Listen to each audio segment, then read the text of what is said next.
জিনিসপত্রের যা দাম, তার মধ্যে যাই কিনি তাতেই ফরমালিন, তো এই সেই বিষাক্ত মেডিসিনে ভরা। তাই তো টাটকা মানে কোনো রকম ঔষধ স্প্রে ছাড়াই জিনিস কিনতে চলে গেলাম ম্যারাদিয়ার হাটে। একদম গ্রামের টাটকা জিনিস এখানে পাওয়া যায়, আর প্রত্যেকটা সবজি বা ফলমূল বলো সবটাতেই দেখি মাছি ভন ভন করছে, আর দামেও কম যদি সঠিক দরাদরি করে আনতে পারো। আর শহরের দিকে দামেও বেশি, আর একটা জিনিসেও দেখবে মাছি বসছে না। একটা টিপস তোমাদের সাথে শেয়ার করি, রাসায়নিক স্প্রে করা জিনিসে কখনো মাছি বসে না, আর যেগুলো রাসায়নিক স্প্রে ছাড়া সেগুলোতে দেখবে মাছি ভন ভন করছে, অবশ্যই শাকসবজি ফলমূলে। তাই তো ওইখান থেকে অনেক বাজার করে নিয়ে আসলাম একসাথে।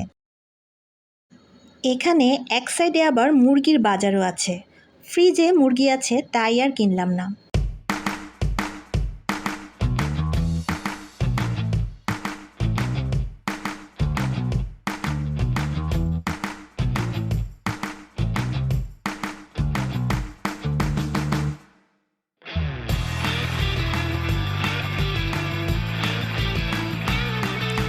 এরপর মাছের কাছে চলে গেলাম, 3 জাতের মাছ কিনলাম।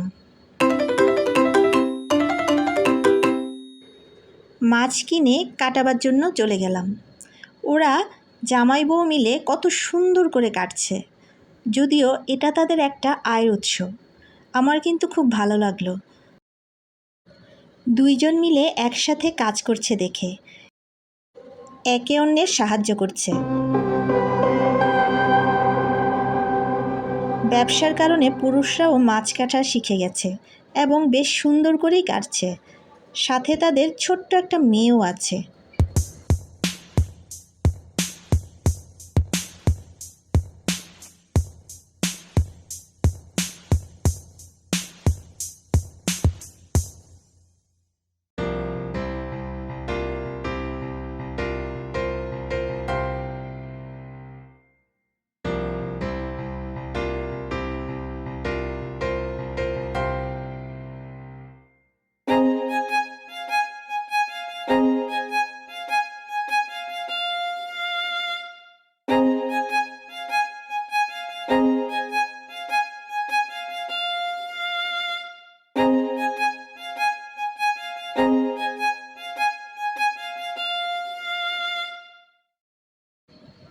তাদের সেই পিচ্চি মেয়েটাকে আমি হাট থেকে কিনে আনা আম, জাম ও লিচু দিলাম।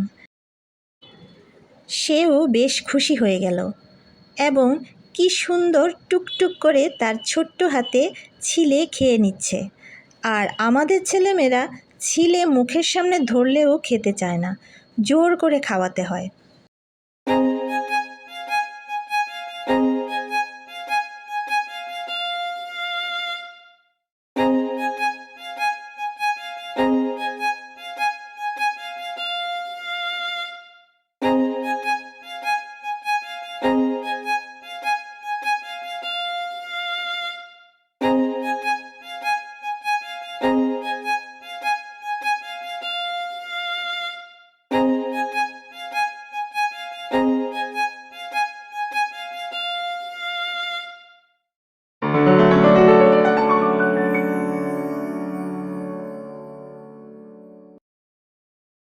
মাছ কাটিয়ে টাটিয়ে বাসায় ফিরলাম, আর সবগুলো ব্যাগ থেকে বের করলাম।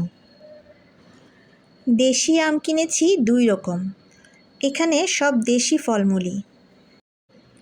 এছাড়াও বিভিন্ন রকম সবজিও কিনেছি, টাটকা সবজির লোভ যে সামলাতে পারলাম না তাই।